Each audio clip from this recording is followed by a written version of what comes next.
Hola, bueno, este es el complemento de lo que nos faltó de región glútea y de femoral posterior en la clase, en mi clase, en mi última clase, ¿vale? Entonces vamos a empezar acá. Bueno, primero algo de lo que quería recordar en esta región es que el sacro y el ilíaco están muy firmemente unidos, ¿no? Entonces entre ellos dos se forma la articulación sacroiliaca, que está reforzada anteriormente por los ligamentos sacroiliacos anteriores y posteriormente por los sacroiliacos posteriores. Pero adicionalmente tengo dos ligamentos muy robustos que están todo el tiempo tensos, que ayudan a mantener la unión entre el sacro y todo el coxal, ¿sí? Que serían estos que vemos acá, este y este, que son el ligamento sacro-tuberoso y sacroespinoso. Recuerden que esos dos ligamentos, sacrotuberoso y sacroespinoso, van a convertir las escotaduras que veíamos antes, ¿verdad? Que esto era la escotadura isquiática mayor, esta era la escotadura isquiática menor, van a convertir esas escotaduras en forámenes isquiáticos, por los cuales van a pasar algunas estructuras. Importante, importantísimo el mayor, porque este foramen isquiático mayor permite el paso de varios músculos, pero adicionalmente del nervio isquiático y el paquete neurovascular glúteo superior e inferior. Entonces, por acá van a pasar muchos de los músculos más importantes de la región y las estructuras nerviosas más importantes. El nervio más importante del miembro inferior, que es el nervio isquiático. Bueno, eso es en cuanto a los posteriores. Acá en esta cara posterior puedo ver el ligamento sacrotuberoso. Él es tan robusto que incluso permite el origen de una parte del músculo glúteo mayor. Y acá al fondo se puede ver el sacroespinoso, adicional de los tres ligamentos que estabilizan esta vez el coxal con el femoral, que ya los habíamos visto antes, que son el iliofemoral, el isquiofemoral y el pubofemoral.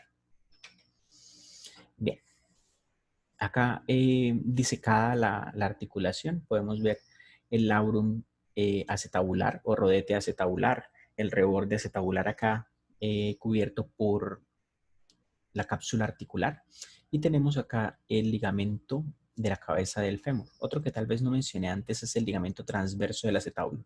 Entonces, si ustedes recuerdan, el acetábulo tiene una escotadura. O sea, no es completa, no es redondo completamente, sino tiene una zona en la que no hay hueso, o sea, una zona en la que no hay cara semilunar, pues por eso se llama cara semilunar, ¿no? Entonces, esta parte está cubierta por un ligamento llamado el ligamento transverso del acetábulo. Ese ligamento transverso del acetábulo es este que estamos viendo en esta imagen acá al fondo, este que une acá los dos.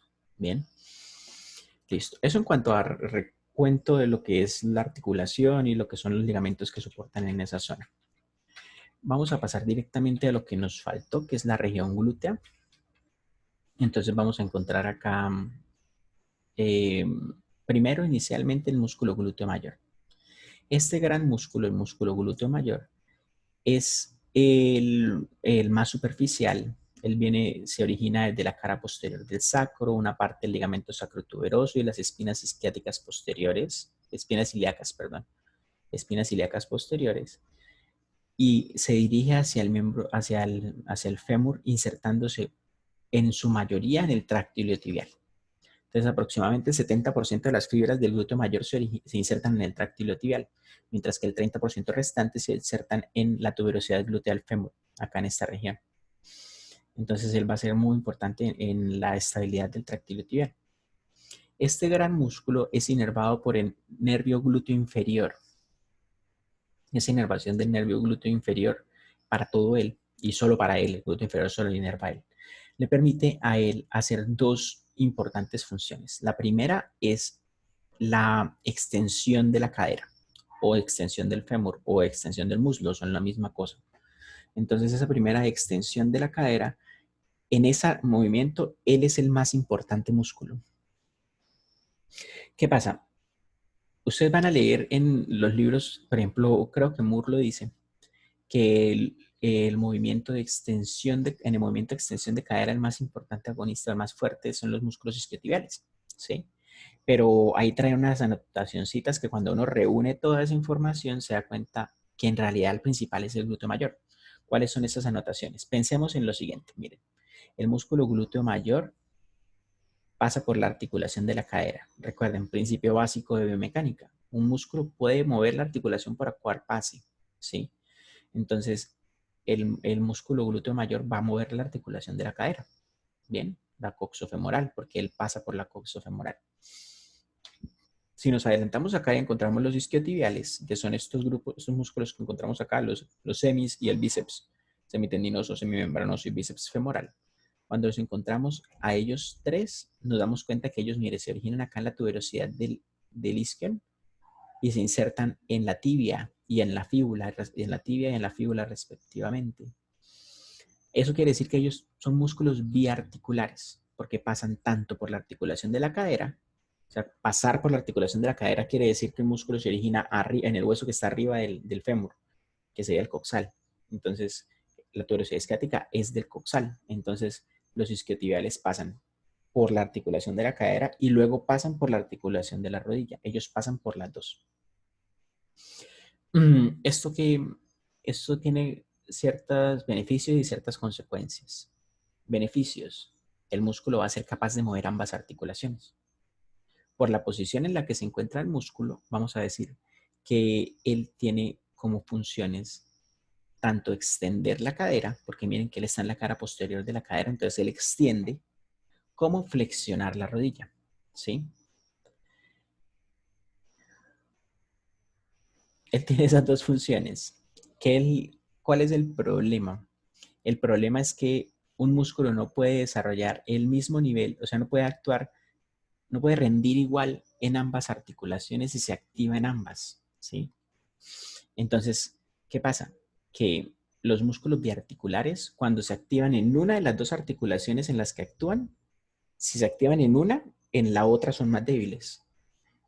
Vamos a poner el ejemplo de los isquiotibiales. Entonces, si los isquiotibiales que pasan por la cadera y por la rodilla, si yo activo los isquiotibiales para flexionar la rodilla, entonces cuando yo quiera extender la cadera, ellos van a actuar menos, porque ya están flexionados en la rodilla. ¿Eso por qué pasa? Porque resulta que un músculo alcanza su óptima nivel de contracción en cierto momento de su longitud. ¿Listo? A eso le vamos a llamar la relación longitud-tensión. Ustedes la van a ver después en fisiología muscular. Pero digamos, si graficamos así y decimos que esto es la tensión y esto es la longitud, cuando un músculo se encuentra muy acortado, puede desarrollar menos tensión. Cuando llega a una longitud óptima, desarrolla la mayor tensión posible. Y cuando se alarga mucho, también desarrolla menos tensión. ¿Sí? Entonces, esta relación longitud-tensión hace que un músculo desarrolle la mejor tensión posible, la que mejor puede hacer él cuando está en una longitud óptima. ¿Sí? Por ejemplo, el bíceps femoral desarrolla su mejor tensión, es cuando es capaz de desarrollar más tensión, es cuando el codo está a 90 grados. ¿Sí? Entonces el codo a 90 grados es el punto de máxima tensión del bíceps. Si el codo está a menos de 90 grados, puede desarrollar menos tensión que a los 90. Si está a más de 90, puede desarrollar también menos tensión. Porque si está a menos de 90 grados, eso quiere decir, si está así, más flexionado, entonces, si está más flexionado el codo, eso quiere decir que tengo una menor longitud. Entonces, si yo tengo una menor longitud, estaría como por acá en la relación longitud-tensión. Entonces puedo desarrollar menos tensión. Si yo tengo una mayor longitud, por ejemplo, si empiezo a flexionar el codo desde la posición extendida, yo estaría por acá. Mayor longitud y también puedo desarrollar menor tensión. Pero si estoy alrededor de 90 grados, estoy acá, en el punto óptimo donde puedo desarrollar mayor tensión de todos. ¿Sí? Entonces, de nuevo a los isquiotibiales. Si los isquiotibiales se activan flexionando la rodilla, al flexionar la rodilla ellos se acortan. Y si se acortan, ¿qué pasa en la gráfica longitud-tensión? Estaría por esta región, ¿cierto?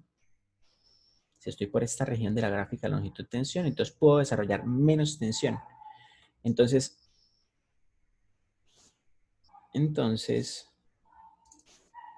si los isquiotibiales quieren hacer extensión de cadera cuando la rodilla está flexionada, ellos van a verse afectados y van a poder desarrollar menos tensión. ¿Qué pasará si la rodilla está flexionada o extendida con respecto al glúteo mayor? Voy a hacer que esto es una clase, entonces voy a dar pausa para que piensen. Entonces, ¿qué pasa con el glúteo mayor? Que el glúteo mayor es un músculo uniarticular. Él solo pasa por la articulación de la cadera. Uno puede mover un poquito la sacroiliaca, pero eso no tiene mucha importancia. Entonces él pasa solo por la articulación de la cadera. Si la rodilla se flexiona o se extiende, el músculo glúteo mayor no cambia de longitud. Él no cambia de longitud, se mantiene siempre igual. Porque a él no le importa cómo se mueva la rodilla, porque él solo mueve la cadera. Entonces, eso hace que el músculo glúteo mayor sea el más importante extensor de la cadera, porque a él no le importa cómo esté la rodilla, él puede extender la cadera igual, con igual fuerza, si la rodilla está flexionada o extendida, cosa que no pasa con los isquiotibiales, ¿sí? Entonces, ustedes van a leer, el glúteo mayor desarrolla su máxima tensión cuando yo hago extensión de cadera desde la posición flexionada. ¿Eso cuándo es? Imagínense haciendo unas sentadillas profundas. Haciendo unas sentadillas profundas, cuando usted baja bastante, baja la cola casi hasta la región, al nivel de las rodillas o más abajo. Cuando usted baja la cola ahí bastante, su cadera está en flexión. Y cuando se se pone de pie, haciendo, o sea, va a la posición de pie haciendo las sentadillas, entonces ahí, en esa posición está pasando de la flexión a la extensión. Ahí es donde mejor actúa el glúteo mayor. Esa es la razón por la cual el glúteo mayor es un músculo, o sea, se trabaja bastante con ese ejercicio de sentadillas. Entonces usted ve que las personas que más quieren trabajar el glúteo mayor utilizan peso, bastante peso, y hacen sentadillas muy profundas, ¿sí? Adicionalmente, el músculo glúteo mayor también es un rotador lateral de la cadera. Bueno, bajo el músculo glúteo mayor vamos a encontrar al glúteo medio. Acá fíjense que se ve el glúteo medio en esta zona y el glúteo medio acá está cortado para poder ver el más profundo de todos, que es el glúteo menor. Recuerden que el glúteo mayor también se origina por detrás en el ilion, en la cara externa del ilion, por detrás de la línea glútea posterior. Les traigo acá las líneas glúteas porque recuerden que los músculos glúteos empiezan a originarse en cierta relación con las líneas glúteas. Entonces, si miramos acá en esta imagen que tiene las líneas glúteas bien señaladas, entonces en esta imagen vamos a encontrar que lo que voy a trazar en rojo, bueno, acá está, mire, la línea glútea posterior. Vamos a trazar en rojo las líneas. Línea glútea posterior, línea glútea anterior y línea glútea inferior. Entonces los músculos glúteos se van a originar. El verde sería el glúteo mayor, que se origina detrás de la línea glútea posterior. El azul sería el glúteo medio, que se origina entre las líneas glúteas posterior y anterior. Y en morado, el glúteo menor, que se origina, esa es la región en la que se origina, entre las líneas glúteas anterior e inferior. El glúteo medio es un músculo que vamos a comparar bastante con el deltoides en el miembro superior. Es un músculo, ¿por qué lo comparamos tanto con el deltoides? Porque míralo, acá se puede ver el glúteo medio bonito. Lo comparamos con el deltoides porque el glúteo medio es el más potente abductor de la cadera, así como el deltoides es el más potente abductor del hombro, ¿sí? Entonces el glúteo medio se encarga de abducir la cadera, pero adicionalmente hay unas fibras del glúteo medio que se insertan más anterior y que son capaces de hacer rotación medial. Bueno, la principal función de todas formas de él es la abducción de la cadera. Él tiene otra función que también es muy importante durante la locomoción, durante la marcha, que es, él es capaz de estabilizar la articulación de la cadera, la articulación de la cadera no, él estabiliza la pelvis durante la marcha. ¿Qué quiere decir estabilizar la pelvis durante la marcha? Resulta que cuando yo camino, la pelvis se mueve hacia adelante y hacia atrás, ¿sí? Eso es normal. Vamos a hacer que este tomo de Claymore, por cierto, es mi manga favorito, se lo recomiendo, que este es la pelvis durante la marcha. Entonces, durante la marcha, la pelvis va a hacer esto, ¿sí? En sentido antero-posterior, para poder soportar peso en un lado y el otro, ¿sí? Para poder transferir el peso a un miembro inferior y luego al otro miembro inferior. Porque cuando yo camino, si ustedes se fijan y echan una caminadita ahí mientras ven este video, cuando uno camina hay momentos en los que tengo un solo miembro inferior apoyado y hay momentos en los que los dos están apoyados. Entonces primero tengo los dos apoyados Elevo el derecho, queda el izquierdo apoyado, apoyo el derecho, quedan los dos apoyados, elevo el izquierdo, queda el derecho apoyado y así sucesivamente. Hay periodos de apoyo bipodal y periodos de apoyo unipodal. Entonces, esos periodos de apoyo hacen son para que el peso pase, esos movimientos de la pelvis son para que el peso pase de una parte al otro, a un miembro inferior al otro. Y también hay un pequeño movimiento así, de lado, pero pequeño, ¿sí? Ese movimiento pequeño de lado, esa inclinación, ese balanceo pequeño es controlado por el músculo glúteo medio. ¿Cómo lo hace él? Vamos a imaginar que en este modelo simulado, esta es la pelvis, ¿sí? Esta pelvis, se está representando la pelvis y mis manos representan los glúteos, músculos glúteos medios. Mi antebrazo representa miembro inferior, ¿sí? Entonces, ¿cómo funciona el glúteo medio para estabilizar la pelvis? Entonces, los dos, cuando cada músculo se va a activar cuando el miembro inferior esté apoyado. Entonces, si tengo los dos miembros inferiores apoyados, los dos glúteos están actuando. ¿Cuándo es de especial importancia? Cuando estoy en apoyo unipodal. Entonces, si estoy acá con los dos miembros inferiores apoyados, los dos están contrayéndose. Si yo elevo el miembro inferior del izquierdo, esta era mi izquierda, elevo el miembro inferior izquierdo, el músculo glúteo mayor derecho tiene que contraerse fuerte para que la pelvis se mantenga alineada, ¿sí? Cuando yo vuelvo a apoyar los dos se apoyan de nuevo, ¿sí? La función de ambos apoya entre sí. Luego, si elevo el miembro inferior derecho, el músculo glúteo medio izquierdo es el que más tiene que mantener la pelvis apoyada. Cuando se lesiona el nervio glúteo superior, cosa que sucede que suele suceder es durante una inyección intramuscular mal puesta, ¿sí? No tiene que tener mucho cuidado de cuando esté aplicando una intramuscular en la región glútea, no ir a lesionar el nervio glúteo superior. Cuando eso sucede, si se lesiona el nervio glúteo superior, que es quien inerva al glúteo medio, además de inervar al glúteo menor y al tensor de la fascia lata, si eso sucede, entonces el músculo glúteo medio empieza a disfuncionar. Entonces se pierde su capacidad de contraerse. Si él no es capaz de contraerse, entonces, ¿qué le sucede? Yo estoy en esta posición. Voy a caminar y vamos a suponer que el músculo glúteo medio izquierdo, esta mano mía, no funciona porque hubo una lesión del nervio glúteo superior izquierdo, ¿vale? Si eso sucediera, cuando yo eleve el miembro inferior izquierdo, como la estabilidad de la pelvis depende del glúteo del miembro inferior que está en apoyo, no pasará nada, ¿cierto? La pelvis se mantiene alineada. Pero ¿qué pasa cuando yo vuelvo en contacto y ahora obligo al músculo glúteo medio izquierdo a trabajar? Como él está lesionado, él no es capaz de mantener esta posición y la pelvis cae. Entonces, sigo caminando, apoyo unipodal a la derecha, normal. Luego apoyo unipodal a la izquierda, ¡pam!, la pelvis cae. Y yo la veo caer al lado contrario del músculo que está lesionado. Entonces, si se fijan, ella cayó así, cayó hacia la derecha, pero porque el glúteo izquierdo no está funcionando. A eso se le llama signo de Trendelenburg. Signo de Trendelenburg. Y se produce cuando se lesiona el nervio glúteo superior. El signo de Trendelenburg es positivo al lado contrario de la lesión. Pilas con eso. Es en una edición de Moore aparece al revés. Es como les estoy diciendo ahorita. El signo de Trendelenburg es positivo al lado contrario de la lesión. Eso quiere decir que si a usted le dicen signo de Trendelenburg positivo a la derecha, quiere decir que la pelvis cayó a la derecha, lo cual quiere decir que el músculo glúteo medio izquierdo es el lesionado. ¿Vale? Listo. Acá entonces, bueno, listo el glúteo medio y el glúteo menor es el más profundo de los tres, es un potente rotador medial de la cadera. Sí, este es el glúteo menor. Es como se inserta en la cara más anterior del trocánter mayor, él hace rotación medial de la cadera.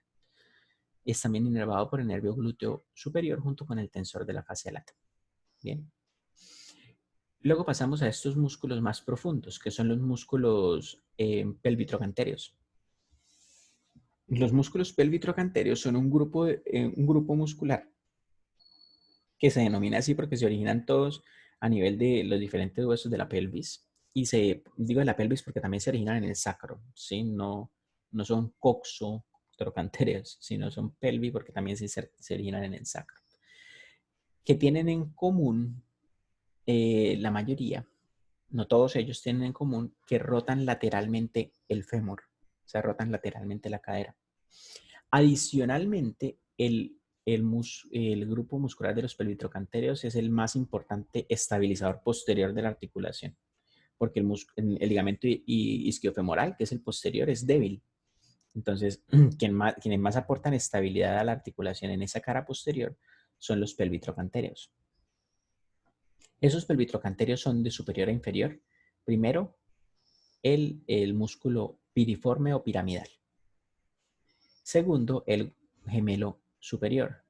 Tercero, el obturador interno. Cuarto, el gemelo inferior. Y quinto, el cuadrado femoral. Tengan cuidado con esto. Si ven que acá hay tres que están muy unidos, ¿no? Entonces hay una forma fácil de identificarlos y yo siempre les pido que empiecen por dos músculos para poder identificar al resto, ¿sí? Los dos músculos por los que vamos a empezar son el piriforme y el obturador interno. Ellos dos, ¿por qué? Acá se ven un poquito más grandes.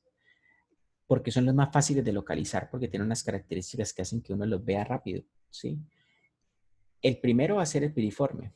Acá no está dibujado, pero acá debajo del piriforme emerge el nervio isquiático. Como el nervio isquiático emerge debajo del piriforme, eso me hace fácil ubicarlo. Yo puedo encontrar rápidamente al piriforme gracias a eso. Miren en esta imagen.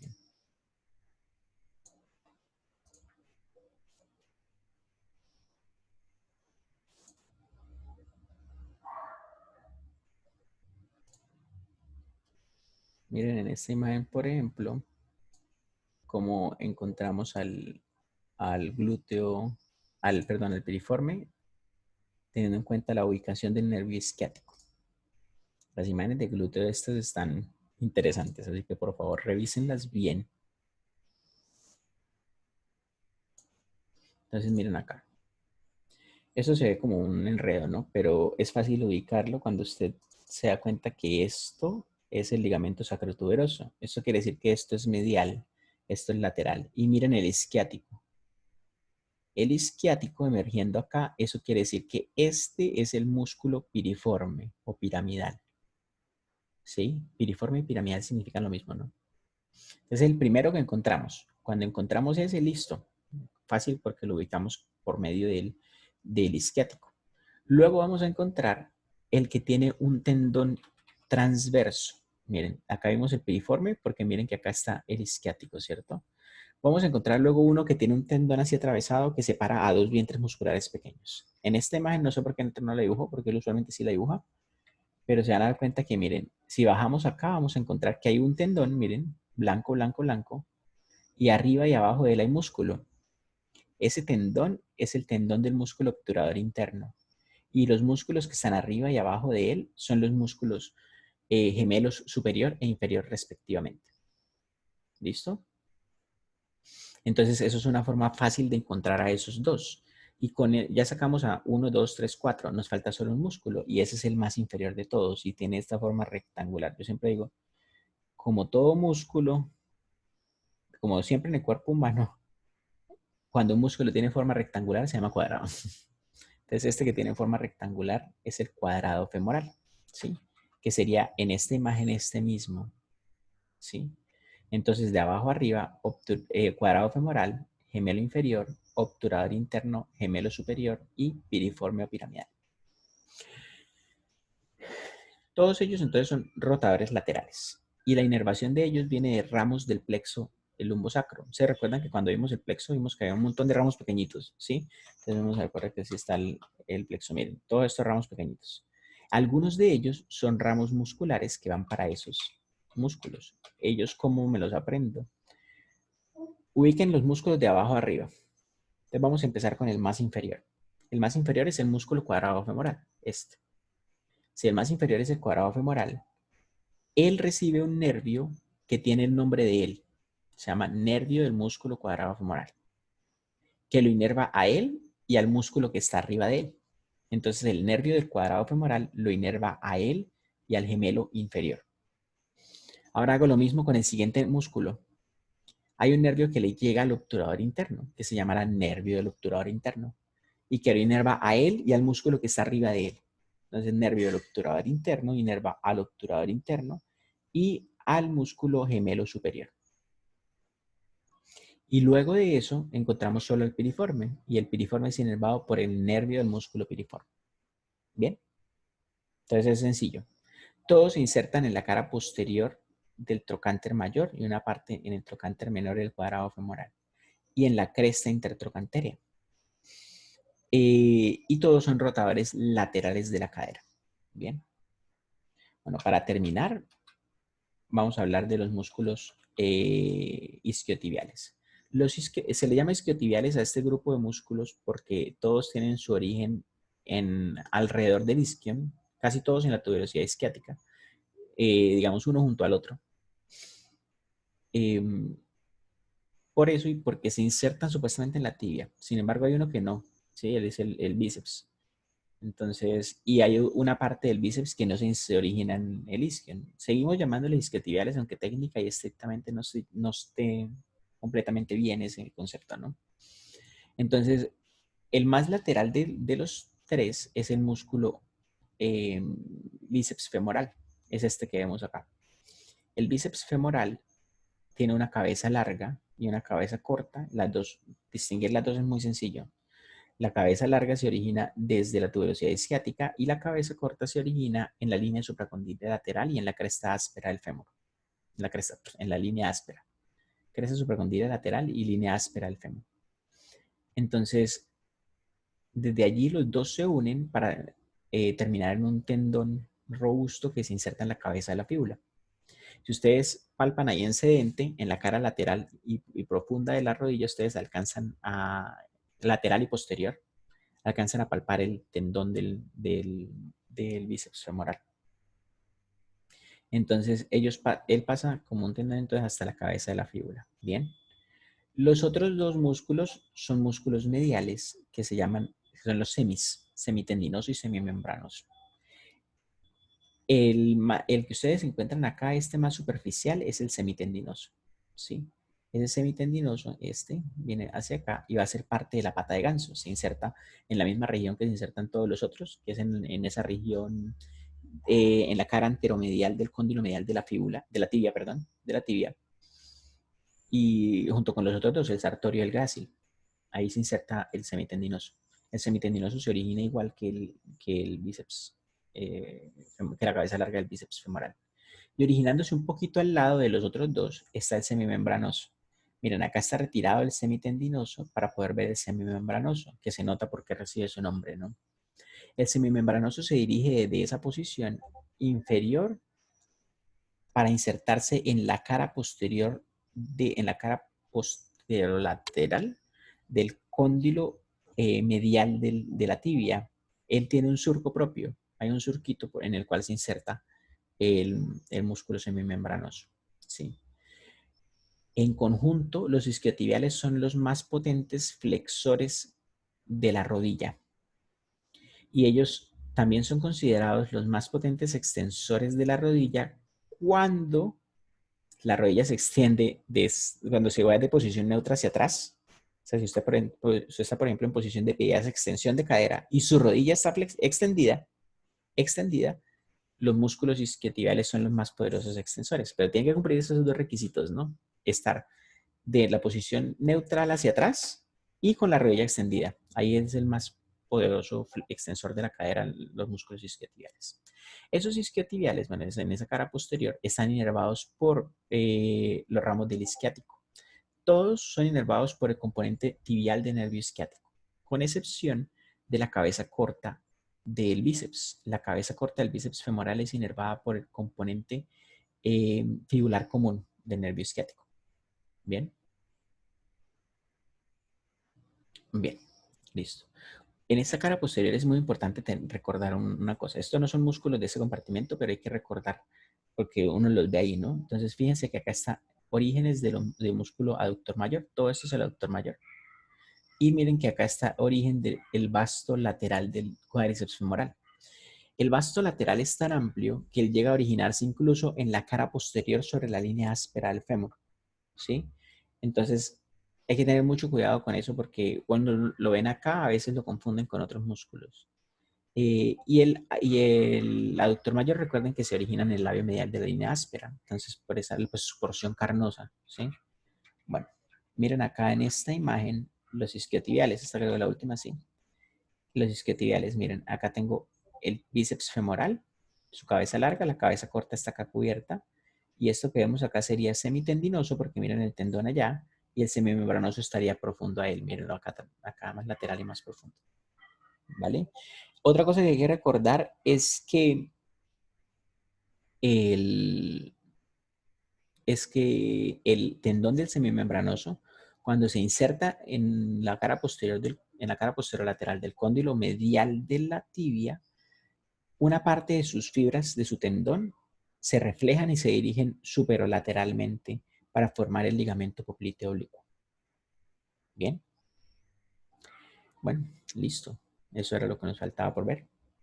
Gracias.